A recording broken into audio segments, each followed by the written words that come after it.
නම් 4යි. ලස්සනට ධනෙහිරේක අපි හිටලා තියෙනවා කවදාවත් ඒ ධනෙහින්න දුකක් නෑ. ඒ තුප්පත්ති බලවේගය හොඳයි පිරිමි නැකත. පුතේක් වුණා නම් ගම් 7කට මුලා දෙනෙක් වෙනවා. ඒ තම්මගේ නැකතර ගැහණියෙක් වුණා කියලා කෙනෙකුට නම් ඇටහත් නෑ. කටනම් වෙලාවට බදුල කෝච්චියක් වගේ සැරයි. මුනුව පාලනය කරුවත් කට පාලනය කරන්න නම් ගොඩක් අමාරුයි. කටේ සැර වුණාට හිතේ වෛරකමක් නෑ. කනපත හරි කෙනෙකුට දෙන්න හිතේ තියෙනවා. දැක්ක මිනිස්සු නම් කියනම නෝන හුස්කන සලිපටන් තියෙනම කියනවා. ඒත් නෝනගේ නැති බැරිකම දැනි නෝන ගන්තනේ අදහස් දෙවිය විතරයි. කසාත විහා මංගල නම් එක්කෙනයි.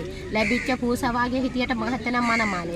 ඥාන පස්සෙන් යන කෙනෙක් නෙමෙයි. ඔයාට වඩා බොම විනෝද විහිළුකාරියෙක්. මහතගේ දැන හිට වඩා ගතගුණ තියෙනවා. හොඳින් කිව්වොත් නම් කුස්සියේ වැඩකාරී මහත කරනවා. නරකින් කිව්වොත් නම් ගෙදර තියෙන හුණට ගාලා තමයි එනවන්නේ. පවුල් ජීවිතේ කඩා කපල් කරන හතුරෝ ඉන්නව පරිස්සමෙන් හොඳයි. නැති වෙච්ච මලගියෙක් කෙනෙක් ඉන්නවනෝන පිරිමි පරහනකාරයෙක්. හදිසියෙන් වගේ නැතුණෙක් කෙනෙක්. එයා නැති වෙන මොහොත ඔය ළඟ හිටියේ නෑ. වචනය කියන්න හිටිය වතුරු ගුරක් බොන්න හැදුවා.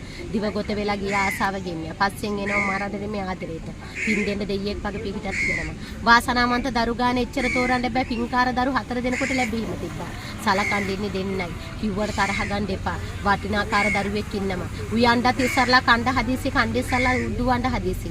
එකක් කියනකොට 10ක් කියවනවා. වසයි කියලා හිතන්න එපා. ඒ ගුප්පන් හැටි. එයාට ලංකාවෙන් හරියන්නේ නෑ. ගොඩාක් ලංකාවේ විදේශ දේවල් පට අඩිය ගහන්න තියනවා. හොඳ අදමක් ඇදලා මග බහිනකොට දැක්ක මිනිස්සු කියනවා කෙල්ල කුඩයි ගෙනින කෙරුවාවල් ලොකුයි කියනවා. කෙරුවාවල්කම දන්නේ ඔයා ගන්නදන්නේ දෙවිය විතරයි.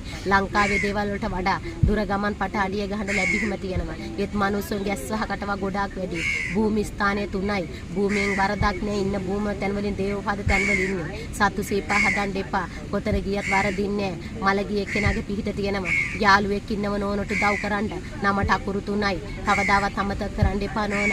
වාසනාවන්ත යාළුවෙක්. සහෝදරෙක් වගේ යගෙන් උදව් ගන්න ලැබීම තියෙනවා. කරදර නෑ. කොතන ගියත් පින් කුසල් හිතට ගන්න. දාටේ කෙල්ල වගේ අදටත් ලස්සනයි. ඉදිරියටත් මෙහෙම මින්ද ලැබීම තියෙනවා. හදිසි මරණයක්. අර මුල මේ මුල නැහින්නේ. හොඳ සබාවක් ඉදිරියේ නැහින්න තියෙනවා. කරදර නෑ. නැති වෙච්ච එක්කෙනාට පින් දෙන්න හොඳයි නේද? අහන්න